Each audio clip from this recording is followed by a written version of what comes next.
માંડવી સુથારવાડ ખાતે આવેલ રામજી મંદિર સુથારવાડની મહિલા મંડળની બહેનો દ્વારા બહુચર માતાજીનો આનંદનો ગરબો તેમજ બહુચર માતાની બાવણી યોજાઈ।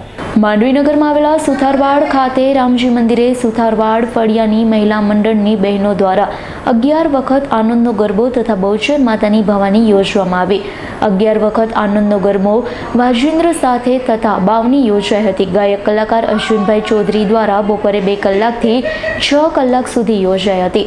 બહુચર માતાનો હિંડોળો પણ બાંધવામાં આવ્યો હતો। સુથારવાડ મહિલા મંડળની બહેનો દ્વારા આરતી ઉતારવામાં આવી।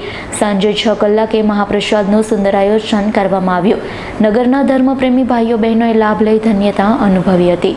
આજ રોજ અક્ષર સુદ બીજ અને મંગળવાર છે અને રામજી મંદિર મહિલા મંડળ તરફથી માતાજીનો ધાર્મિક ઉત્સવ ઉજવવામાં આવ્યો છે। એમાં 11 વાર આનંદના ગરબાનો પાઠ, બહુચર બાવણી તથા માતાજીની આરતી અને થાળનું આયોજન કરવામાં આવ્યું છે અને સાથે સાથે ભંડારાનું પણ આયોજન કરવામાં આવ્યું છે। એમાં ઘણી મોટી સંખ્યામાં ભાવિક ભક્તોએ લાભ લીધો છે અને મહાપ્રસાદનો પણ હજી પણ ભાવિક ભક્તો લાભ લે છે અને અમે ખૂબ હર્ષોલ્લાસ અને આનંદ ઉલ્લાસથી માતાજીનો ઉત્સવ અમે રામજી મંદિર મહિલા મંડળ તરફથી ઉજવવામાં આવ્યો છે। જય માતાજી। જીતેન્દ્ર સોલંકીનો રિપોર્ટ S9 ન્યૂઝ માંડવી। અમારી તમામ માહિતીથી અપડેટ રહેવા માટે જોડાયેલા રહો S9 ન્યૂઝ સાથે।